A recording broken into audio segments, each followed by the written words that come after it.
Three things you don't want to say to a blind person. So these are the three most common things that I've come across over the years between just living my life and teaching. So I've ranked them in what I feel is the least worst to by far the worst. Number three, you don't look blind. And even though a lot of times this is said as a compliment, it's not really a compliment to a blind person.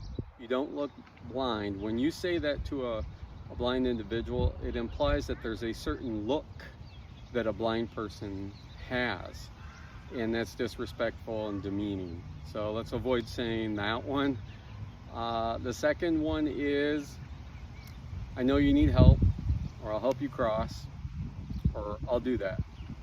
And this automatically implies that because an individual is blind that they need help. And I see this most common standing at street corners, especially with students when they're learning how to cross the street and they're sent out for the first time on their own, or the first few times on their own. A lot of times they'll come back and say, you know, so-and-so walked up, just grabbed my arm and assumed automatically that I needed help. And you know, it kind of goes back to my previous video that I did about a week and a half ago in the Blind Boundary series. Is the proper way to assist a blind person is simply to ask them if they need assistance.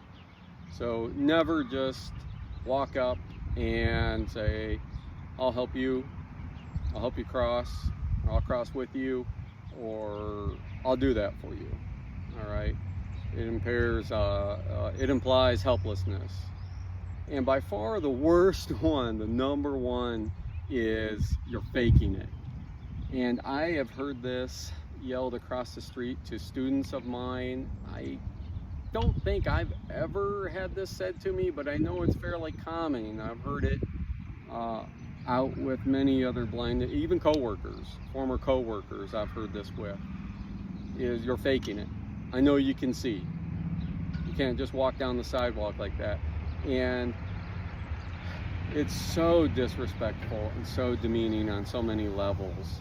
So never say, I know you're faking it. Or if you hear somebody saying this, these aren't generally the types of people that can be educated about blindness. But if you feel they can be, then by any means, then go ahead and do it.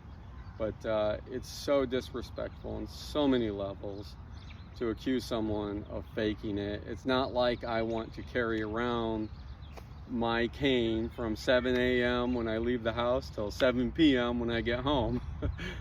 It's a tool that I need to navigate, though, so I have to carry it. But hopefully you enjoyed this content. If so, please like, comment, and subscribe. Share it on your social media. Share it with other friends and family. And until next time.